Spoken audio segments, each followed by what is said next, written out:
Georgia. How do you cast your votes?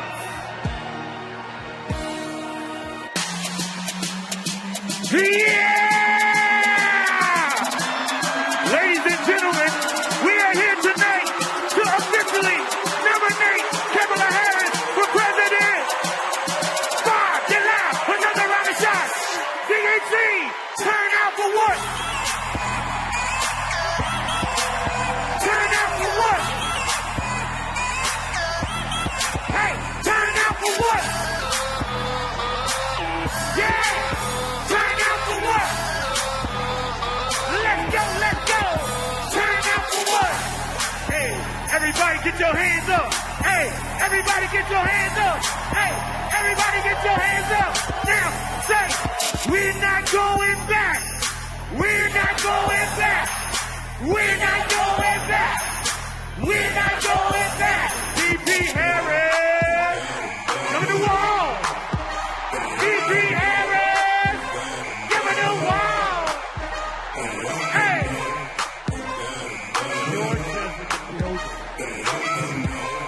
Mr. Secretary, the South's got something to say. I'm Congresswoman Akima Williams, chairwoman of the Democratic Party of Georgia. Georgia, the home of President Jimmy Carter, the cradle of the civil rights movement, where we fight for our freedom. Extremists in Georgia are trying to silence our voices by kicking Georgians off of the rolls and making it harder to vote. But y'all, when we send Kamala Harris to the White House, she'll fight for our freedom to vote, our reproductive freedoms, and our freedom to thrive. In the spirit of good trouble, Georgia cast 123 votes for the next president of the United States, Kamala Harris.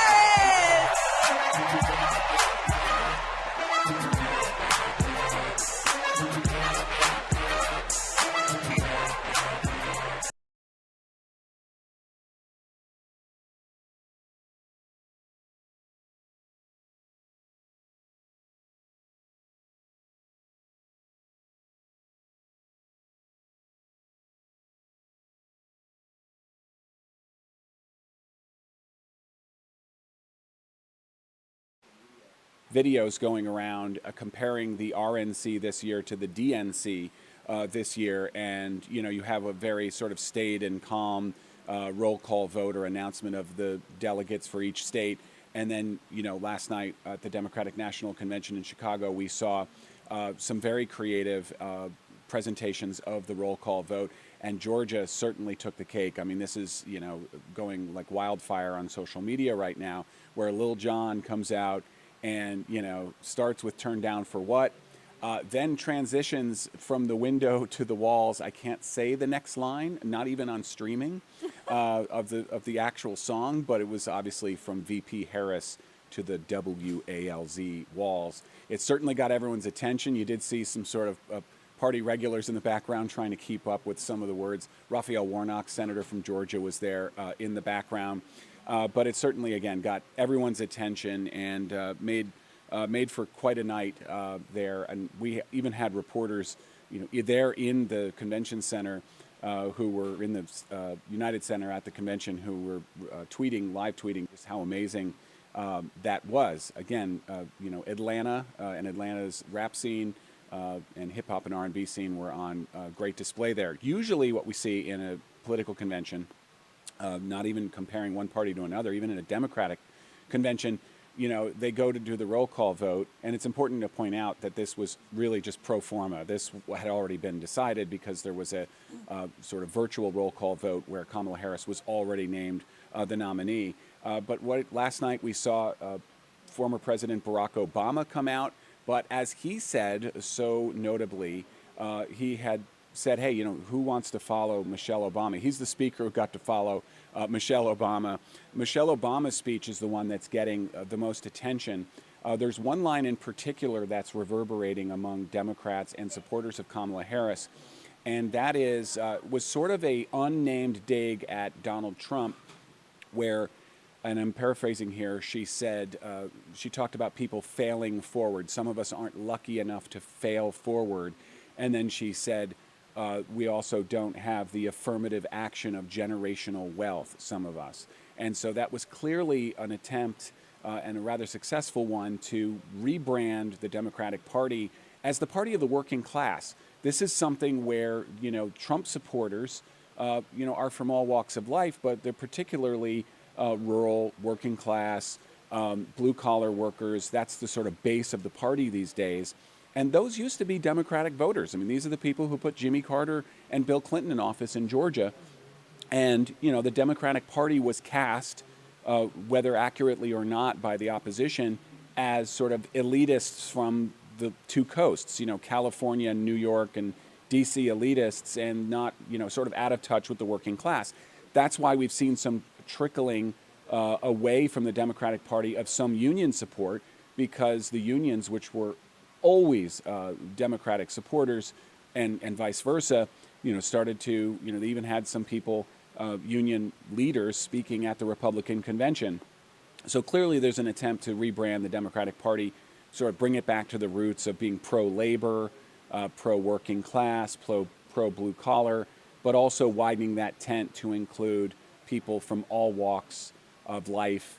And certainly Michelle Obama helped do that. And then Barack Obama was able to come up, even with one soundbite, but that's the soundbite that is getting a wide play on social media, because of sort of talking about the obsession with crowd size and then gesturing with the hands to say there's more to it than that. I'll let you go look for the video and see it at this point.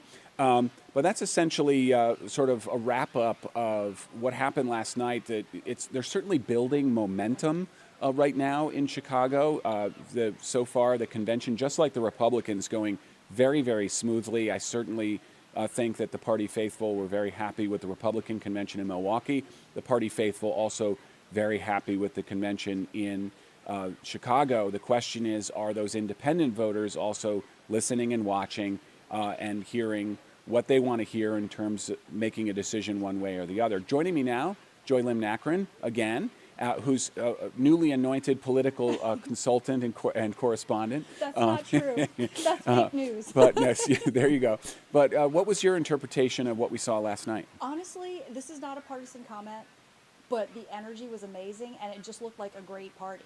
I mean, if the goal was to energize the base, maybe draw new voters, I think that they were probably successful. Again, I'm not a political analyst. And this is not a partisan comment, but it just looked like a great party. It looked like everyone was having fun. I mean, from Lil Jon to the speeches by the Obamas. And I mean, I think you started to touch on some of the risk-taking that former President Obama was able to do, because he is a former president. Like you said, nothing to lose. He's already served his 2 terms in office. And he was kind of able to, maybe cross the line a little bit, some would say, but certainly walk up to the line and make some remarks that, if he were a candidate, he wouldn't have been able to make. I pulled actually a couple of quotes from his speech that caught my interest. One of them, he said, quote, "Here's a 78-year-old billionaire who has not stopped whining about his problems since he rode down his golden escalator 9 years ago. There's the childish nicknames, the crazy conspiracy theories, this weird obsession with crowd sizes," and that's kind of what you referred to as well. So, I mean, the direct attack on the opposition, it's something that we haven't seen a lot of from the Democratic Party, and certainly, it seemed a little out of character, frankly, from what I know of or what I've experienced of the former president. And sort of matching the energy, if you will, of what we've seen from the Trump camp. We have seen attacks. It really doesn't seem to be the Obama style, if I can say that. Yeah, it's true. He's usually professorial, as they say. But both he and Michelle Obama, Michelle Obama obviously has probably the highest popularity rating. Even polls show if she was to run, having never held any office, she would walk away with the presidency if she had been the nominee, which wasn't really seriously talked about within the party, but with sort of in the fantasy football of politics, it looked like like she could, if she was the nominee, could have been elected. But Barack Obama and Michelle Obama, the sort of 1-2 punch. The other thing it reminded us of is we really haven't had an orator in the Oval Office for some time. Joe Biden certainly in his younger years was a little bit better spoken, although, by his, his own admission all the time, he has always fought stuttering. And now he's got these, sometimes he's just not 100% cognitively there. And this is why he's not the nominee. This is why he's stepped aside. And then, of course, you have Donald Trump when you try to read his speeches in text, sometimes you can't even figure out what he's trying to say. And that's, again, not any partisan opinion at all. That's just straight up analysis. Then you see someone like Barack Obama get up, who is really a professional speaker, professorial, but the former First Lady, Michelle Obama, was able to sort of deliver the emotion part, the why do we care? And also there was that transition from Joe Biden. It's really interesting. Barack Obama did not mention Joe Biden once, his former vice president, the current president of the United States. He never said Joe and he never said Biden. Michelle Obama did. She dedicated several sentences or paragraphs to Joe Biden. And I think that was kind of important because, when you look at this, Monday night was Joe Biden's swan song.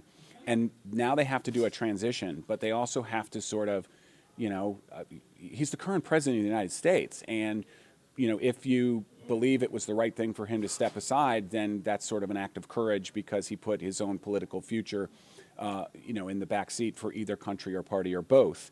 And so that had to be acknowledged. And I think they did it really effectively, but there was a great transition. You said like a party, Joy, and I think that's really important because what we saw was a generational handoff last night. And the Obamas are sort of the bridge between those generations. You never think of the Obamas as old because they were sort of young and fresh in 2008 and 2004 even. And they do, no question. But they're also the old guard now. Yeah. And so we've had a handoff from the old guard, punctuated by Lil Jon and sort of okay, now we can move to Wednesday and Thursday when this gets really serious tonight when we have the vice presidential nominee speaking, Tim Walz, and then tomorrow the nominee for President of the United States, current Vice President Kamala Harris speaking. But I mean, we were talking about kind of this, a little bit of a shift, I guess, in terms of, we remember Michelle Obama saying, when they go low, we go high, right? Or did I get that backwards? No, we go high when they go low. When they go low, we go high. That's what she said. And what we saw was a very different Michelle Obama last night. This was like, well, we're not going to go as low, but we're going to go a little lower. Because we got to hit back. And I think, the Democrats have always been late to that sort of, reading the room. And clearly they've read the room and realized that, it's even unusual for them to name the opposing candidate. There was so much video. Every time we would take a live shot yesterday during our evening coverage, you saw Donald Trump up on the Jumbotron. You'd think it was the Republican convention. Donald Trump is a character.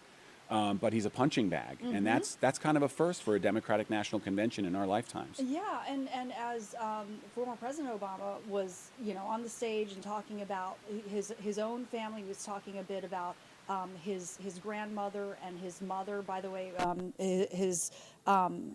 his mother-in-law as well was a big maternal figure in his life. But he was talking about just their values, and he said they knew what was true, they knew what mattered. He said, quote, things like honesty and integrity, kindness and hard work. They were not impressed with braggarts or bullies. They didn't think that putting other people down lifted you up or made you strong. They didn't spend a lot of time obsessing about what they didn't have. And obviously that was a dig. That was a dig directed at former President Trump, who many people characterize as being a braggart and a bully. In a moment, we're going to go to Doug Reardon, another great Georgian who's live in Chicago. But before we do, I want to talk about the one living Democratic president who is not at the convention. Right. Another great Georgian, Jimmy Carter, who is 99 years old now. He is obviously in hospice care, certainly outliving the curve on that one.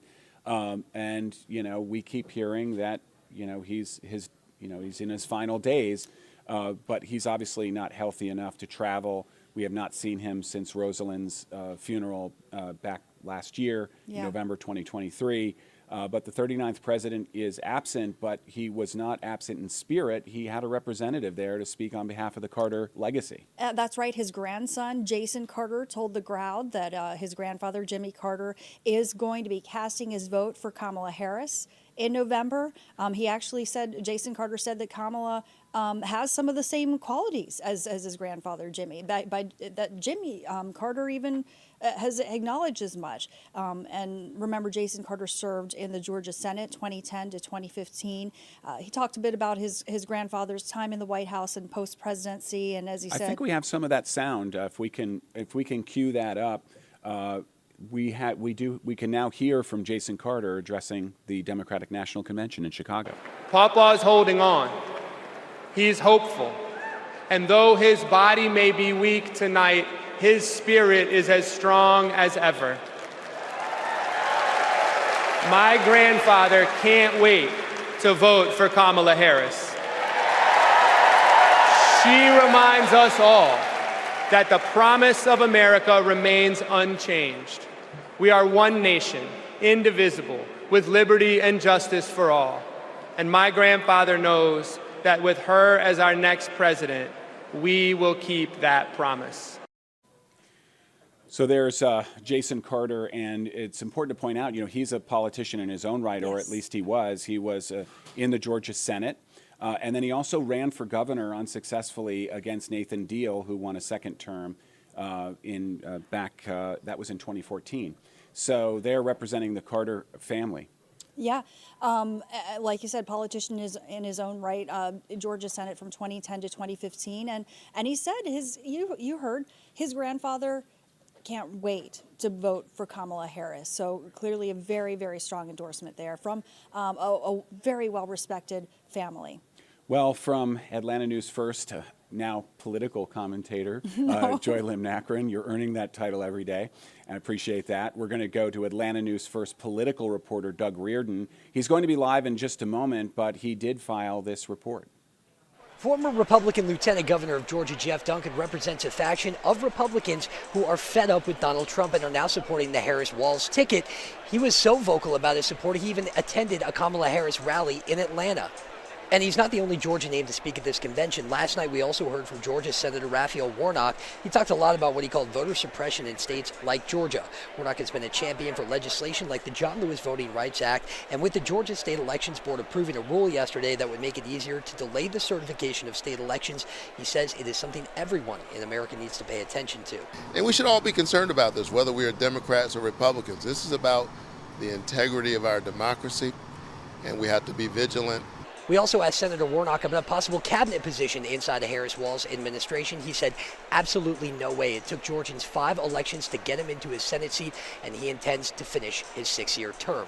From Chicago, Doug Reardon, Atlanta News First. And that's Atlanta News First political reporter Doug Reardon. And guess what? We also have him live right now. That was the report he had just filed. Let me just there if I can. There we go. I got it. Sorry about that. And hey, Doug, so what's going on today from your perspective, and what was your thought of what happened last night?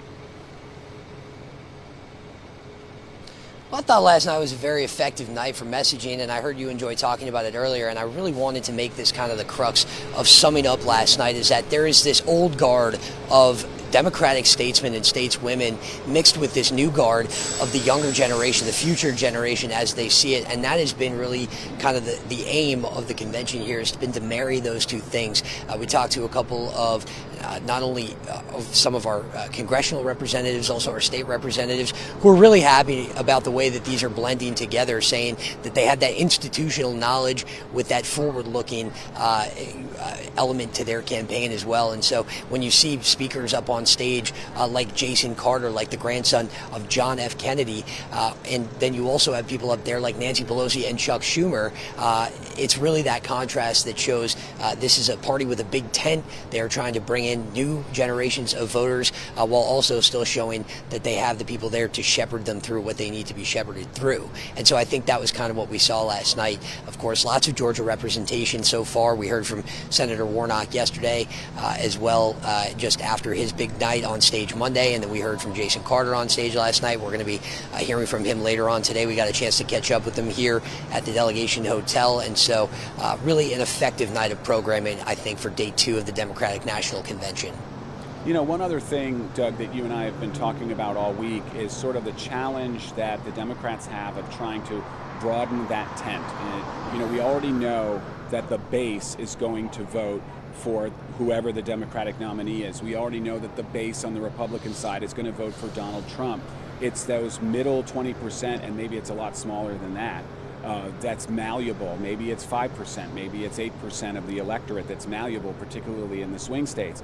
That's who both sides need to be working on getting to vote for their side, right?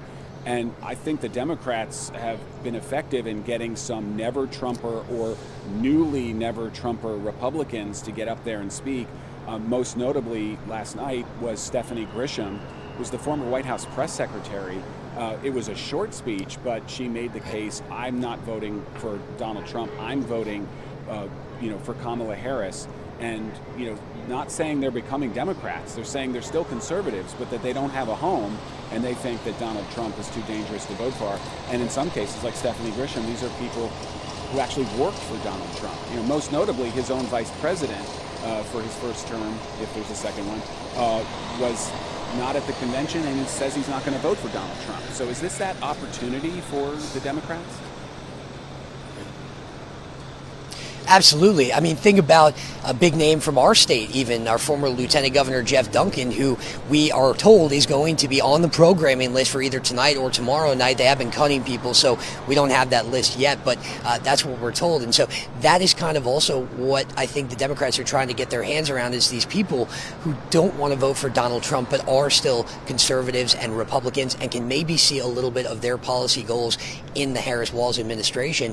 Duncan, most notably in Georgia, they had a former Trump voter up on stage last night talking about why he made the switch from wanting to vote for Donald Trump back in 2016 to wanting to vote from then until now for Democratic candidates. And so I think you also have this element of Georgia of not only the middle ground on the fence voters, but people who are going to mix, I think, some of their balloting. You have Jason Carter said today, it's those people who maybe voted for Brian Kemp but also supported Raphael Warnock in the election a couple of years ago. And so that's what we're dealing with here.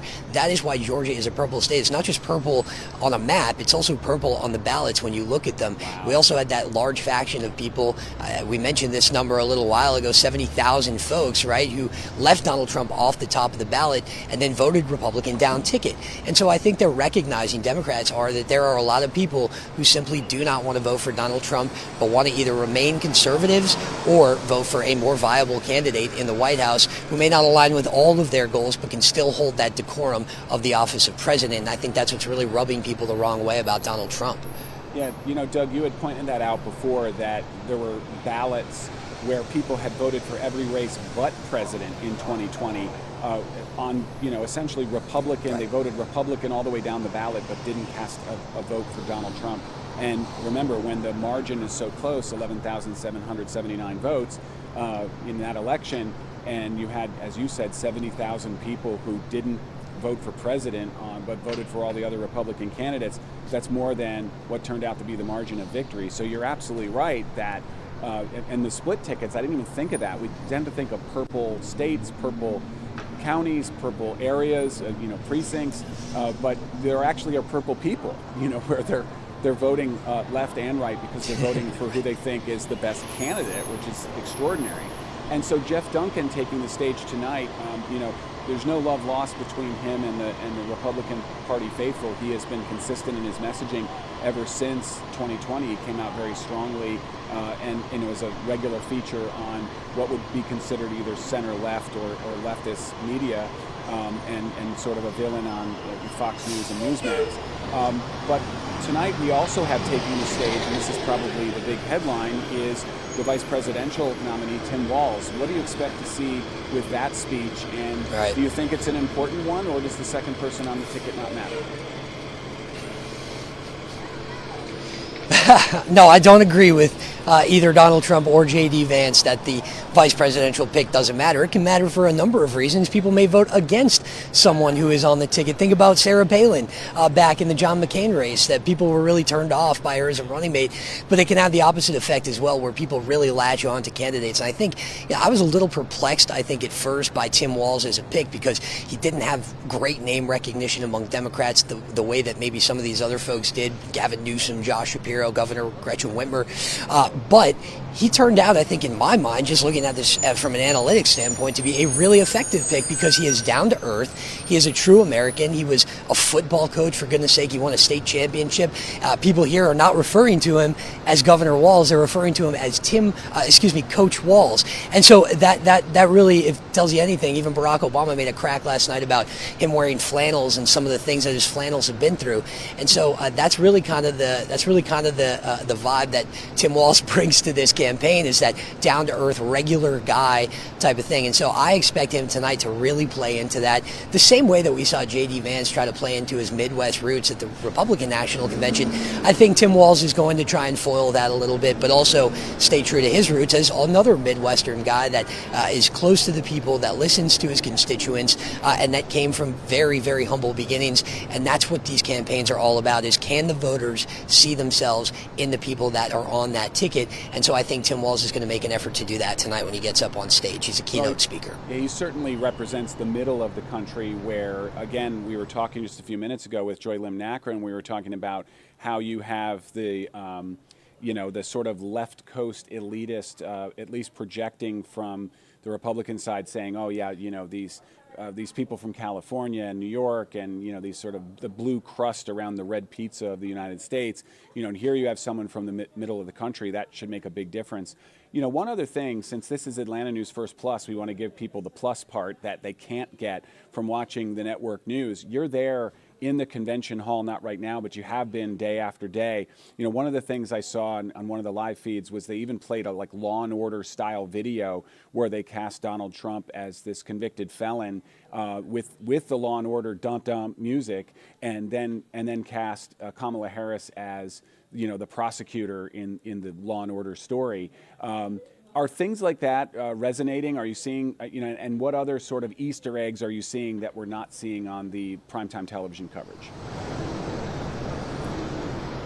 Yeah, I've been listening like a hawk for any reference to the Fulton County indictment. I haven't heard one yet from any of these speakers, even from some of the Georgia folks up there. Maybe Jeff Duncan will do that for us. But, there has certainly been that effort to cast Kamala Harris as the good guy in this story and Donald Trump as and this isn't hyperbole, a convicted felon with 34 counts under his belt. And so we knew from the get-go that was going to be kind of the way that this was going to play out. Harris, they have mentioned many, many times, was a very effective prosecutor. She was elected Attorney General, and so that is definitely one of the many themes here. Although I think they have stayed away from it a little more than I expected them to, because when you go to these Harris rallies, and we've been to several, that is kind of the theme, is I'm the prosecutor, he's the convicted felon, and I'm going to bring law and order back to a country that under Donald Trump saw nothing but lawlessness.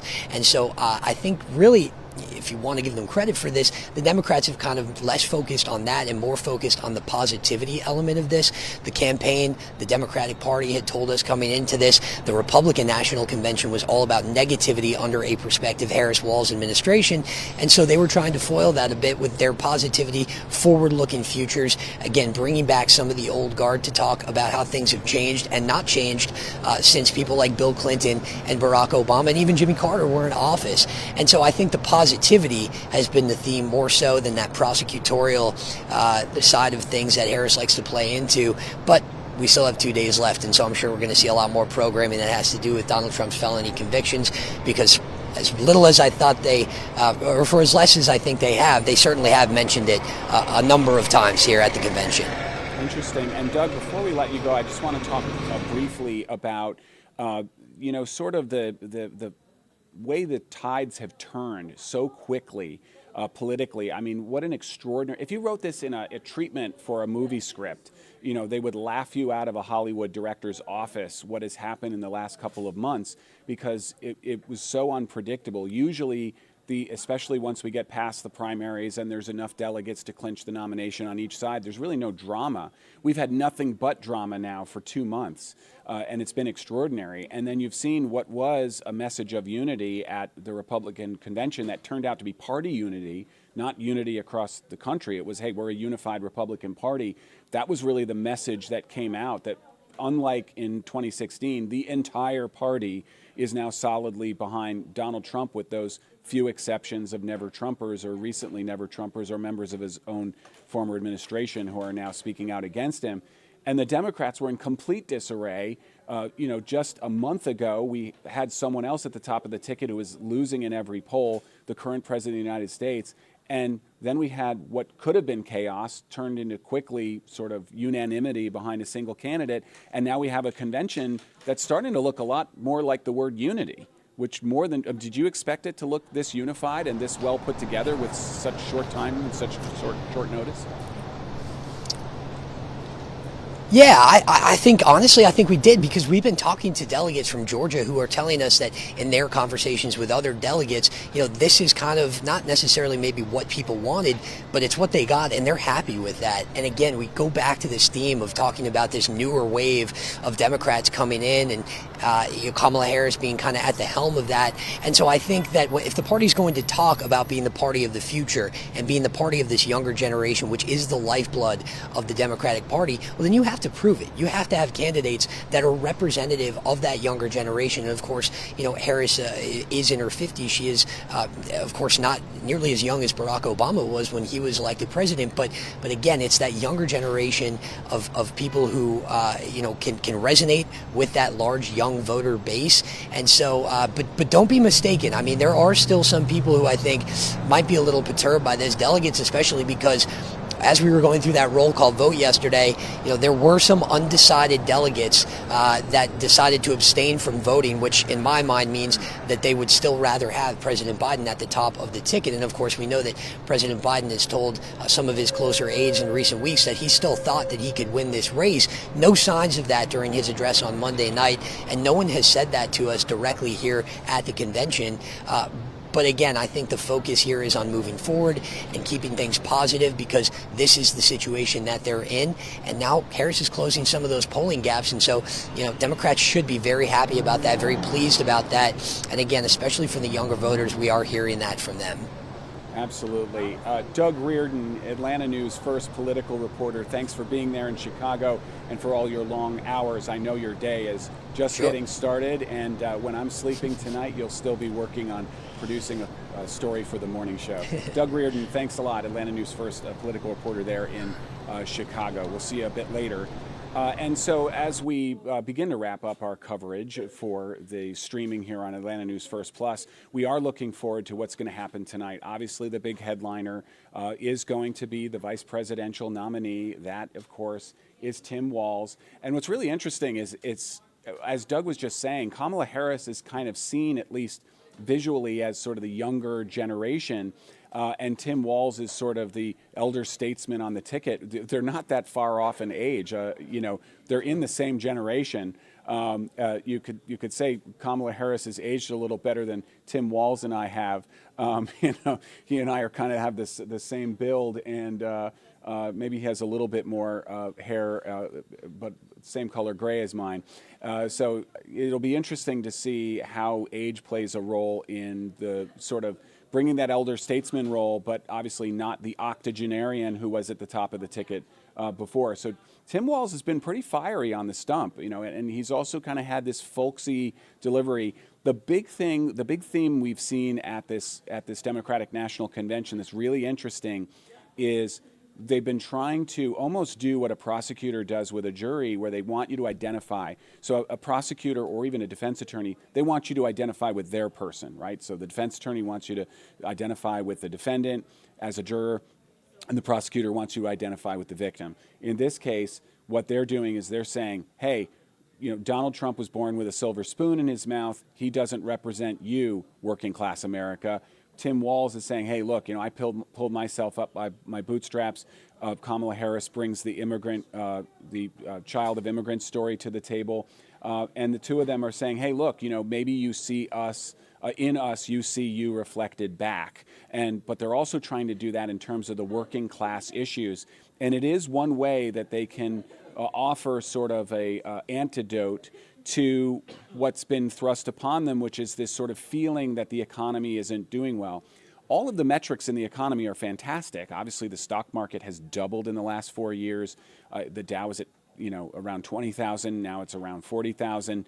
It's topped 40,000. The Dow Industrials average. So the stock market has doubled in 4 years. We've seen inflation come down to manageable levels. Unemployment has dropped. All the metrics look great. I'm not out here, sort of stumping for Joe Biden at all, because the flip side of that is that extraordinary inflation that was spurred by the supply issues that happened because of the pandemic. Those caused more, demand outstripped supply, and it's a, classic supply side economics. That demand with no supply, there just wasn't enough supply, so that drove up prices.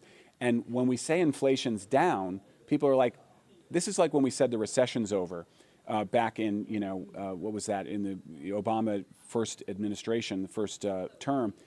Recession is over. People are like, the recession's not over. That just means it stopped receding. It didn't mean it was growing at an enormous rate and we were back to where we started. It's the same thing with inflation. Inflation is down. That doesn't mean prices are down. Prices are still elevated. You're paying more now than you were a year ago. You're paying much more than you were 4 years ago. And so for a lot of people, while the stock market's doubled, so is their grocery bill. And, I always say when you're checking out at Publix or Kroger or one of those grocery stores, it'll say, amount okay. No, it's not okay that my grocery bill is $438, but I don't have a choice. That's where Americans feel it. That's where Georgians feel it in their pocketbook, so to speak. And when they go in to vote and when they go to, sort of cast that ballot, are those issues on their mind? And that's why at the Democratic National Convention, what they're trying to do is say, no, we're working class too. And if we're not working class now, we used to be. A sitting vice president and a sitting governor are saying, no, we're regular people. If that's effective, then it's going to be reflected in November in the polls. And they're really trying to take that away from the Republicans, and that sort of ending where we started with Michelle Obama's line of, some of us don't have the privilege of falling forward or failing forward, is what she said, paraphrasing. And, we also didn't have the affirmative action of generational wealth, paraphrasing what Michelle Obama said. That wasn't just a clever line. It's kind of the thesis of the entire convention, is saying, hey, look, Donald Trump's out of touch with you. He used to be the outsider, but now he's the insider just trying to get a second term. And so far, it looks as though that will be effective. We'll see the polls. Unfortunately, ever since 2016, we really can't follow the polls as being predictive of anything. They're usually a snapshot in time, and a poor one at that, because pollsters don't always tell, or people being polled don't always tell pollsters the truth. They'll say, well, and that's what happened in 2016. They're like, I'm going to vote for Donald Trump, but I don't want to say that. Now you may have the opposite happening. So, oh no, I support Donald Trump, but they're going to go in and cast the ballot differently. One way or the other, this is going to be an incredibly close election. Don't let anybody fool you. This is going to come down to a handful of votes in a handful of states, and one of those states is Georgia. And Georgia has been playing a very central role, not only in obviously the swing states, but also in the Democratic National Convention. As you saw, we started without initial commentary with Lil Jon up there, basically leading the roll call vote. Usually, and this is what I was going to say at the beginning, usually when they're doing the roll call vote, they're like, the Democrats of the great state of Georgia, home of the Georgia peach, usually it's this like recitation of all of the natural resources that the state has. Well, Lil Jon turns out to be a natural resource of Atlanta, and Atlanta was front and center and will be as we go forward this political season. So for now, I'm Chief Investigator Brendan Keefe with Atlanta News First Investigates. You have been watching Atlanta News First Plus and our ongoing Atlanta News First coverage of the Democratic National Convention in Chicago. We're not done yet, but we're in the last stretch. It's the sort of acceptance eve, because tomorrow Kamala Harris, Vice President of the United States, will accept the Democratic Convention's vote to be the Democratic nominee for President of the United States, and that will be a much-watched speech to see if she's able to introduce herself to the nation after 4 years of essentially being out of sight as Vice President. She's now at the top of the ticket. We'll see you next time. I'm Brendan Keefe.